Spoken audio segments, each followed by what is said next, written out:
Hello, good morning sa inyong lahat. Ngayon, babalik na naman tayo sa ating YouTube channel at maraming salamat po sa lahat ng aking mga tagapagsubaybay sa aking channel. Happy New Year po sa inyong lahat at maraming salamat. At hanggang ngayon, nag-aabang pa kayo sa aking mga susunod na mga video. Ang ating pag-usapan ngayon, ito na naman, paulit-ulit na mga mutya na galing sa kalikasan, pero iba't ibang mga klase ang ating nakukuha na mga mutya na galing po ito sa kalikasan. Pero bago ko sisimula ng aking kwento ay huwag makalimot na ipindot ang bell button sa mga baguhan po. Ipindot yung bell button sa subscribe para maka-update kayo sa aking susunod na mga upload kung gusto ninyong ganitong klaseng usapin na tungkol sa mutya ng kalikasan. Itong ating mutya ng kalikasan po ay galing pa po ito sa mga prutas na ating kinukuha na hindi natin inaasahan na ito'y magpapakita, dahil lahat po ng mga mutya ng kalikasan ay lahat po yan ay hindi inaasahan na ating makukuha, kundi yan po ay sorpresa ng ating inang kalikasan na ibigay sa iyo. At hindi lang po na sorpresa yan, kung mapasayo yung mga gabay na yan ay sila lang mismo ang magtuntun sa iyo kung saan kukunin ang mutya ng kalikasan, dahil nga ang mga gabay natin siya ang nagtuturo kung saan natin makuha ang mga mutya na ibinibahagi nila sa atin, at nangangailangan din sa mga mutya, kaya binibigyan tayo ng pag-asa na makakuha ng mga mutya na galing po sa kanila. Itong aking nakukuhang mutya, ito po ay galing po ito sa guyabano o labana. Sa nakakilala po ng guyabano o labana, ito po ang kanyang buto. Ayan. Yan po ang buto ng labana. Ayan. Buto po yan ng labana. Dito po yung sibol niya lumalabas para siya ay tumutubo. Ayan po. Mutya po yan ng labana. Sa hindi po nakakilala ng labana, sa Tagalog yan, guyabano yan siguro sa Tagalog, sa ibang salita. Para sa amin, labana yan o guyabano. Ayan. Maganda yung labana o guyabano sa sa gamot yan sa cancer. Anti-cancer yung prutas ng labana o guyabano. Ayan, yung dahon yan, pwede mo yan ilaga kung may cancer ka.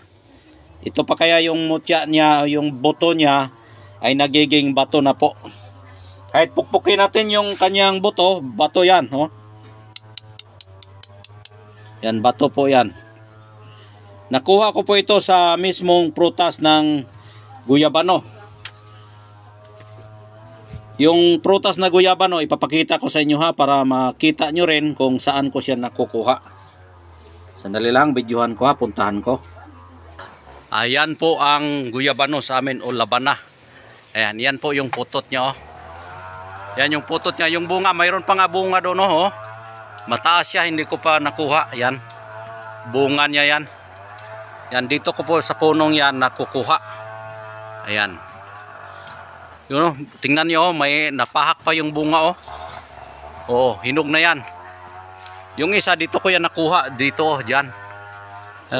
Namumunga lang kasi yan. Tapos yung kinain ko yung bunga niya, may nakuha akong buto na nagiging bato. Sige, punta tayo doon sa sa ating blaganan para makita nyo yung kanyang buto na nagiging bato.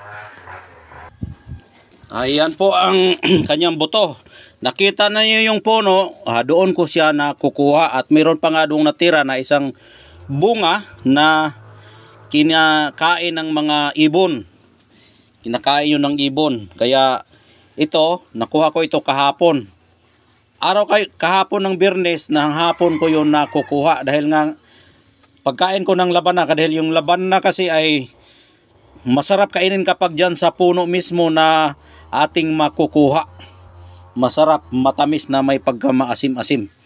Kaya anti-cancer po yung bunga o kahit nga dahon niya, anti-cancer po yan. Gamot yan sa mga cancer. Ayan po ang kanyang buto, ganyan ang itsura ng buto niya, at yan po yung buto niya na nagiging bato po.